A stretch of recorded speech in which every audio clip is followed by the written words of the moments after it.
It's IUI day. Let's go. All right, thankfully I allowed Peter to do his part at home. So I have the sample. I'm gonna put it in my belly and keep it warm. And then they'll process this for an hour and then it'll go in me. Peter is really hoping that this works because he is tired of timing. The whole process is just weird. Yeah, the whole process is weird. It's not completely natural at all, but it is more natural than IVF, and this is what we are willing to do, so I'm really hoping that we get pregnant this time. What you doing, Lisa? So now we have to wait an hour while they process the sample, Peter's sample. So in the meantime, I'm doing some pelvic floor exercises in the back of the van. We have barely any room. We forgot to take the stroller out. We currently have two littles for respite and a teenager, so a good friend is watching them this morning. And then in a little bit, I'll do some acupressure points that are good to be done like 30 minutes prior. So off the acupressure DVD, these were pre-IVF acupressure points, but I figured they'd be just about the same for IUI. So it's 5 points that I do 3 different times for about a minute, minute and a half to 2 minutes each. So recommended 30 minutes before for the pre-IUI points and then 30 minutes after for the post-IUI. So what does all this do? It gets the blood flowing to where it's supposed to be. No, nothing here is wasted. God will. He's caught every tear you've cried. Been here every sleepless night. It's in. That was so fast. And once she found my cervix, I was like, oh, is it just up there now? And she's like, I'm already out. I'm like, oh. Yeah, she had that metal thing that went in to line everything up. I know. I thought it'd be a lot more painful than that was, so yeah. It just felt uncomfortable. It wasn't, I wouldn't say painful. Right. Now we wait 10-15 minutes. Peter's gonna play some worship music and we're just gonna sit here and pray. And I guess at this point I'll just update you in 14 days. Got some helpers for the post-acupressure points. Know that I said I would see you 14 days later. It is 10 days later. And I am not feeling as hopeful as I was hoping that I would feel at this point. I decided to test out the trigger shot. I know it's super hard to see, but you can probably see it on the camera at 6 DPO. But there is a little bit at 7, a little bit at 8, and even the teensiest more at 9. Once it gets to 10, there's really nothing. And then today, again, nothing. I'm 11 days past ovulation and I haven't seen anything yesterday or today. I feel like I would have already seen something by now. And so I'm not feeling very hopeful this round. And so I'm already starting to think that we'll do this a second round. But it was like, day 6, 7, 8 past ovulation, I was like, definite, this is definitely happening. I really feel like, we were pregnant. Like I just felt like we were. And then 9 days past ovulation, I remember just feeling pretty down and I didn't feel like any more symptoms because I felt like I could feel some cramping before and then I didn't feel anything. And then yesterday, I actually did feel a little bit of cramping again. So I was like, okay, maybe this is something. So just like the mind games that you play is just crazy. But again, taking it this morning and not seeing anything, I really feel like 11 days past ovulation, I would start to see something. Again, that is pretty early still. So I'm not saying that I'm not pregnant, but I just don't feel it. So I already kind of thinking like, all right, I think we will do it again this next round. Right after the trigger shot, there was a lot.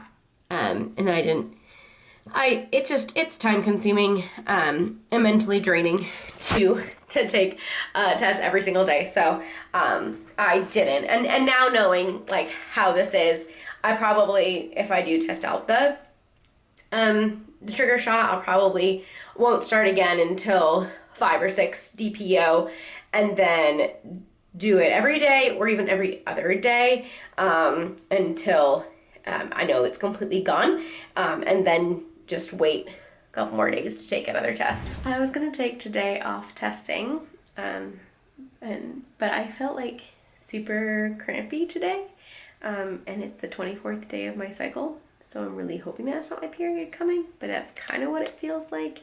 But it was just like weird, and I was cramping a little bit yesterday too. So anyways, even though it's evening, I decided to do a pregnancy test, and it is currently filling in right now.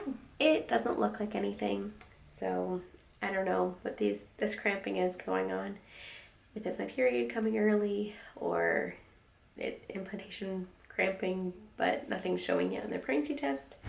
So unfortunately, this first IUI cycle did not work. I said I had been really cramping. Well, the next day, cramping continues, and I start to bleed a little bit. And at first I'm like, oh, is this cramping implantation? Is this maybe implantation bleeding? But then the blood got heavier and heavier, and I was cramping pretty bad. I sometimes have menstrual cramps, but not normally to that extent. And I also don't bleed as heavy as I was bleeding. And I had taken a pregnancy test that morning, and I thought maybe I saw a line. And I was like, okay, could that be a pregnancy line, or is that the trigger shot could still be in your system? So I was like, I thought the trigger shot was out of my system, but like maybe that still is that. So I called our doctor and I talked to them, and they said just to confirm that they would like me to get a blood test done, HCG test, just to confirm if I was pregnant or not. Because at that point, with as much as I was bleeding, I was really concerned that maybe it was an early pregnancy loss. So I went and got a blood work test done, pretty positive it was going to come back that there was going to be some pregnancy, because of how much I was bleeding and how much I was cramping. Like, it hurt so bad. And I will say the person I talked to at the doctor's clinic, they were very comforting, and they were like, my mother-in-law bled a lot through her entire pregnancy, so like that can happen. And so yeah, but I got the HCG test back, and it did not show that I was pregnant. So what was really strange is that meant that I only had a 24-day cycle, which is not normal for me, and I was kind of concerned with that. So then I asked, okay, should we just go into another cycle, or should we take a break? And they pretty much just left it up to me, because I had done Fermara or letrozole, or I think if you do Clomid as well, this is the case, is that you can go right into another cycle. If I had done injectables or gonadotropins, then you have to take a month off in between the cycles.